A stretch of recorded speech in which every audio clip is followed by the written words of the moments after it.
Hello again. Today's lesson is going to be all about market failure. Now what we've done so far, we've looked at how markets work, demand and supply, elasticities, taxes, subsidies, we've looked at all of that and we've seen how markets can work brilliantly well. What we're going to do now, from now until Christmas, we're going to look at the ways in which markets can actually fail. Something called market failure, a very, very important topic and a topic that you will be examined on. What I'm going to do today, in 5 minutes, no more than that, and I want you to take some notes on this. So what I'm going to say now and what I'm going to show you now over the next 5 minutes, I want you to take some notes on. There are 5 reasons why markets fail, 5 causes of market failure, and I'm going to show you a little clip on each today to illustrate what those sources of market failure are. So get your pens ready and let's go and see why markets fail. Right, we're outside my house. I'm going to put the night cam on. And what you're wondering is, what on earth has this got to do with economics? Okay, the first source of market failure is something called missing markets. So write that down, missing markets. And the example I'm showing you here are these street lights. Now you've probably noticed, you might be able to hear, that there's lots of fireworks going off. It's not because I live in Baghdad, it's because there's lots of fireworks going off, it's actually bonfire night. First example of missing markets is those street lights. And okay, I'll explore why those are in a little bit. So one source of market failure, missing markets, and an example is street lighting. I've got another example in the house, so just come this way. Right, the second example I've got of missing markets is sort of illustrated here with young Laura. Right, Laura, what are you doing? Homework. And what is it? Spellings. Spellings, right. Laura's doing her homework because I'm guessing Miss Scarborough says you've got to do your spelling. Have you got a spelling test tomorrow? Yeah. Okay. Give us an example. What are you spelling? Disappear. Disappeared? Yeah, well, it's quite a tricky word. What else? Common. Common? Are they easy or difficult? Easy. Well, I think some of my year 12s might struggle with words like that, but that's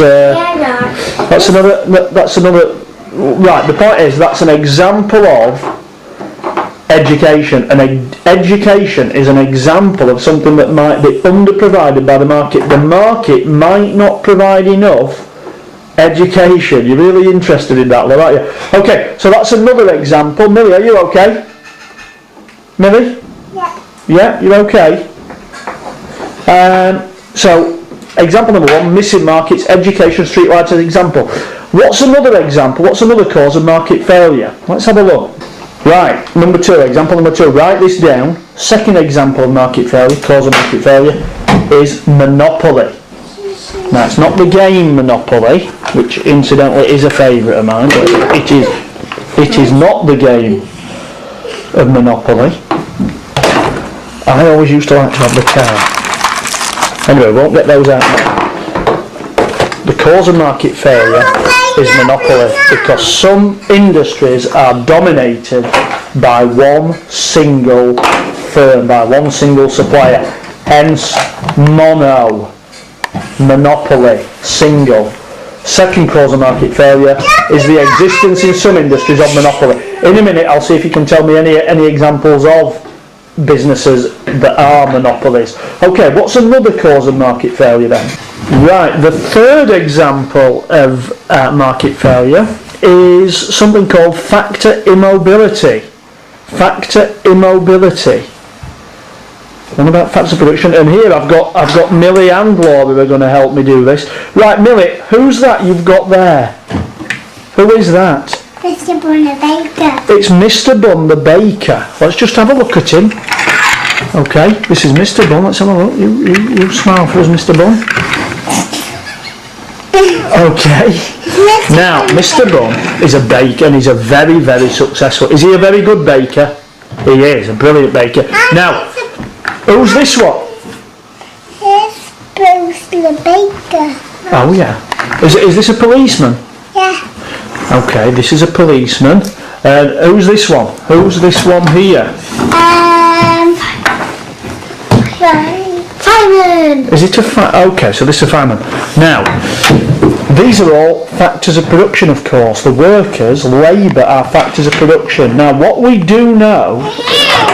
Next one. What we do know is that factors, labour, is not perfectly mobile. So, if there was a massive shortage of bakers, let's say there wasn't enough Mr. Buns, then it might well be that someone who's currently a policeman might not be able to do Mr. Buns' job.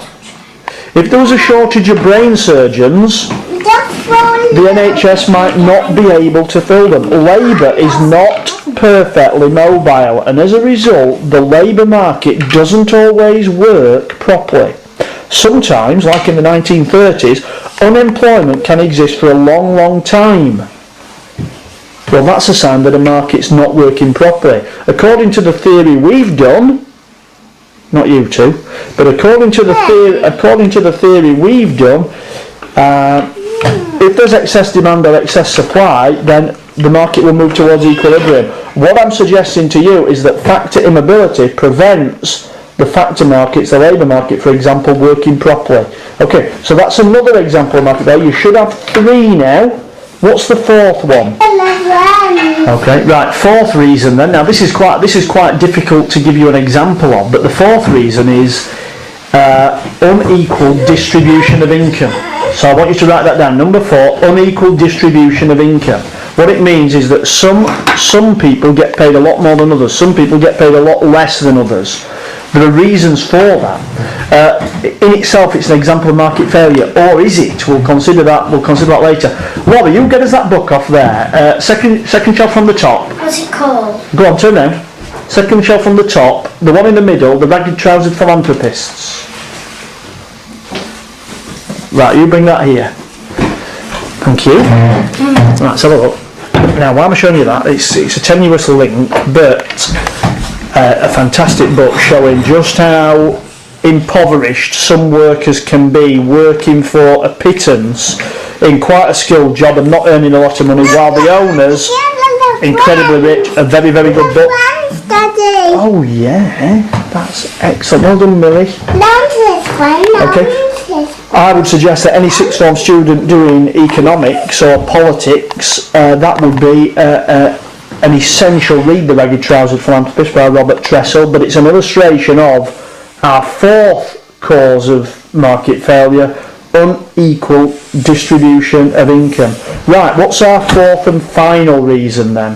Right, 5th reason, 5th cause of market failure then. Write it down, externalities. Now externalities can be positive or negative, and I've got a couple of examples.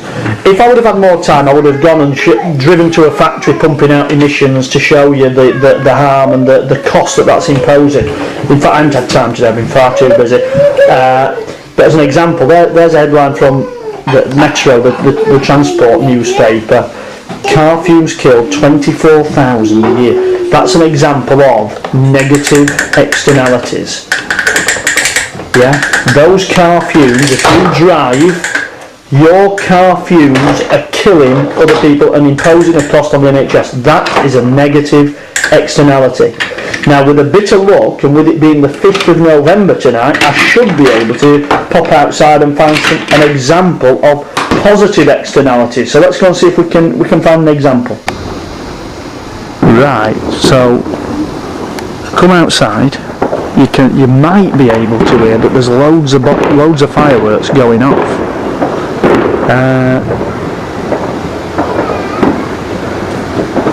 What I really wanted to happen was our neighbours to be having a big bonfire and lots of fireworks going off, and us sitting in our back garden. You see some over there, yeah. And I wanted us to be enjoying the benefit of it, because that's an example of positive externalities. Positive externalities are the benefit that people get when they don't pay for something. So if my neighbour and he's not, but if my neighbour was having a big bonfire and I was sat here enjoying the fireworks, I'd be getting that benefit without... here we go. Fantastic. And again. So here's me enjoying the benefit of this bonfire night display, and I haven't paid anything. It's a positive externality. Okay? 5 reasons why markets fail. You've got them all.